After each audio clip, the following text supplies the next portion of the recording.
and welcome to Rolling with Reviews. I'm Will, and with me as always is the person who knows all the names of all the vases, Sarah. And today we're looking at the Little Flower Shop dice game. Sarah, tell us a bit about this game. Alright, in this dice rolling set collection game, players are trying to create beautiful displays in their flower shops. Players earn points from their displays as well as meeting task requirements. The player with the most points at the end of 6 rounds wins. Alright, Will, so why did we get this? Sarah was putting an order in at Cool Stuff, and what that means is she wants to get over $100. And she had seen this game and was a little bit curious. We had picked up other Dr. Finn games, What Not Cabinet, and What Not Cabinet. And Herbaceous. And Herbaceous. So we had good experience with the designer's previous games, so wanted to give this one a try. And it was cheap. Yes, I needed that little bit more to get over $100, and this was that game because this is a relatively inexpensive game. Yes. So, all right. So what we like about the game is a lot. So let's start with the initiative die. It's very clever. So instead of just going in turn order and having a start player every single round, you roll the die, and whoever's die was higher, right? Yes. Yeah, would take an action first. Yeah, every person has a specific initiative die. Yes. There's no repeats on any of the sides. Yes. For all the initiative dice. Mm-hmm. Very, very clever. That is very clever.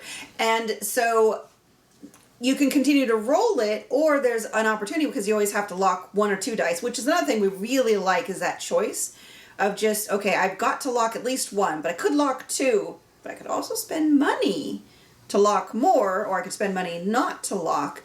So the choice of what you lock, you can lock your initiative die, and then you're always at that number for the rest of that round. And so that's just, it's just very clever. I can't come up with another word but clever. Yeah, and the money does play a really interesting point because, as Sarah was saying, you could lock more dice or you could lock less. Why would you want to lock more?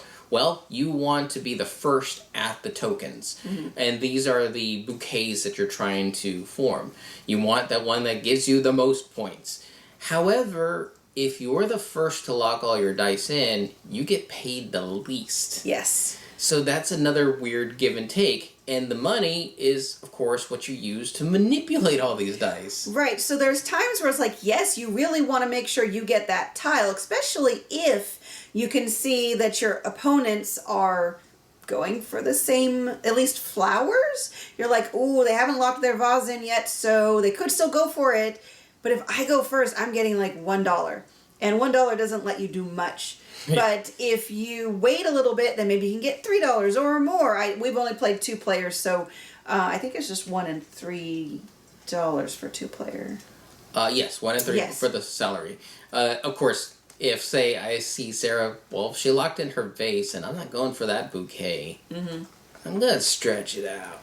Yeah. And let her take the flower bouquet tile she wants, because then I'm rolling in dough later down below. We had some very interesting competitions to see who would go last. Yeah. And I was like, I've never had that experience before in a game ever of, okay, I want that $3. Will wants that $3. Shoot, I locked 1 more die than him. There's just no way I cannot go before him in terms of, unless I had money to spend to delay, but then that's kind of defeats the purpose of getting more money. Yes. Yeah. Also, so the good news is if you have really bad luck in either the dice, well, mostly in the dice rolling, there are wild tokens that you can gain, and they will help you in the future to complete all your displays. Yeah, you trade in 2 dice you didn't use, and these are our flower and vase dice. They're vase dice. They're not the initiative die. Right. That'll get you a token. You can pay 3, I believe, money. Yeah, I think you can also buy them, and you can also spend money for ribbons, which give you more points. So if you're really rolling in dough, you could make your display even prettier and worth more points. So yeah, overall, this game is just very clever. But it's still simple in the good ways of simple. Right. So, yeah. Now, it's not entirely perfect. That's true. So what we dislike. Yeah, what we dislike. We found in at least the 2-player game, and we have yet to be able to play it at a higher player count, but at least in 2 players, the tasks are actually really difficult to achieve. Yeah, because you're only seeing 3 tiles every round. Chances are one of the requirements from the task cards might just not show up. Yeah, and we had ones where I was able to meet the requirements once. Will got halfway there, and again, nothing ever showed up again for him to even try for it. Yeah. So it just felt like they had. I understand the design space is pretty tight, and that's a good thing for a lot of what's going on. But for those tasks, it's like, well, you need a stuffed animal on the top and bottom, and it's like, well, we didn't have any tiles that came up with it, or we had like one tile that came up with it. Yeah. So it's like, well, then nobody got the points, which is not terrible, but it just doesn't feel as good. Right. Of course, the game is also very short. It's so. also very short. It's also very light, so as I always try to remind myself, don't overthink it. Yes. Sometimes I see her thinking over there and like, oh god, okay, what you thinking? And you're like, well, if I go for you do realize we're just rolling and randomly grabbing stuff, right? No. I'm not random about anything. Anything. Except when I am. Yes. All right, moving on.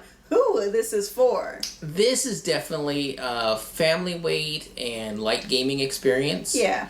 I really wouldn't say it's for your hardcore gamers unless you're using it as a quick filler. Yeah, it would be a good filler for those who specifically like the dice rolling and set collection. I think it would be good for maybe that mixed table where you have some casual and some hardcore gamers. Again, assuming the hardcore gamers are like understanding that they're playing with casual gamers, and so they need to pick light or fair. So I think generally it's good in a library that is going to be played with more lighter casual and or family. Yeah, I can also see this as a good introductory game. Yes. To someone who hasn't had much experience with gaming at all. But you have. This is something that you can show them. They're not going to feel overwhelmed by it. And it gives you more variety in theme to choose from because maybe they're not into zombies or space cowboys or whatever you dominate your board game library with. This is flower arranging. So. Yeah, and it's my favorite kind of flowers, the ones that don't smell, so my allergies don't get triggered. So it's a win-win all over. It's hypoallergenic. Yes. Honestly, this theme, it'd be hard-pressed to offend anybody because it's just so light and pretty. So it's definitely one of those easy to get to the table of, hey, whoever doesn't really play games, this, you might like this. And they'll be like, oh, that is very pretty. I would like to play that, Yes. All right. Rating. Ratings. For our ratings, we each have 1d6 worth of ratings to give. 1 is low, 6 is high. We give a number, reason why, add those together, and see what it rolled for us. Sarah, what did the Little Flower Shop dice game roll for you? It rolled a 4. It is really nice. It's pretty. It's light. Has a little bit of a bite to it. Honestly, this is one that if I was still getting together with my coworkers, I would totally teach them. I think they would absolutely love it. I just get a little still frustrated with the task goals requirements. And so I'd like to actually see how this plays at higher player counts with 3 or 4 players. That might change my opinion on maybe pipping up the game 1, but I think in general, I think this is a good, solid game, and it's definitely one that, I would play, just maybe not all the time. Yes. For me, it also rolled a 4. It's a light game that I enjoyed playing. I can't say it's going to be the most memorable of games. There's nothing really in here to say I created an interesting story and look in my great flower shop, because at the end of it, everybody's pretty much going to have 6 tiles on their board. So there's no difference in that, and there's not a lot in terms of personality, in terms of what I can put into it myself to make me stand out from Sarah's board. However, I did have a good time playing the game, and it's light. It's nothing I'd ever say no to either, because it doesn't demand too much of me.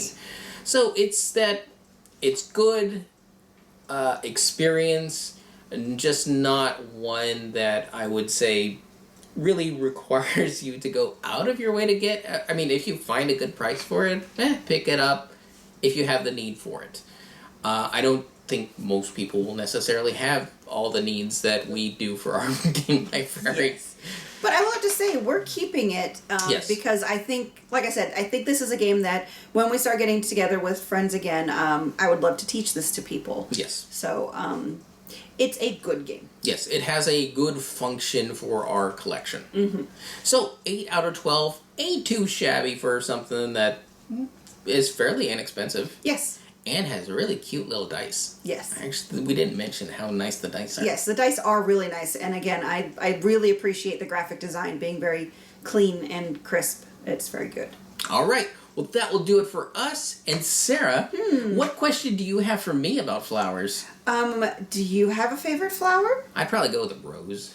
Everyone goes with roses. I don't know why. It's such an elegant, it doesn't look weird. Some of those flowers look really weird. You mean like a bird of paradise? Well, the one that freaks me out is a blossom on a magnolia tree.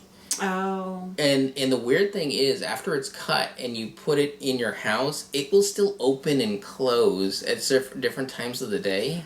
Yeah, that is kind of weird. And when it opens up, good lord, does it fill the house with smell, and it looks like a creepy alien.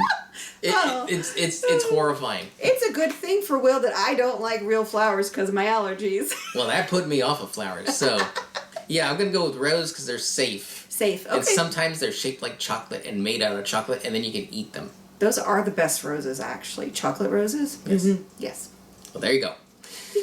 And we've been Rolling with Reviews.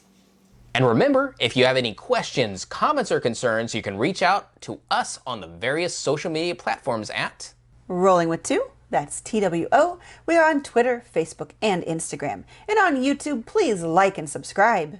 And if you have time, check out the other content Nanaman has found for you, because remember, he's rolling with you.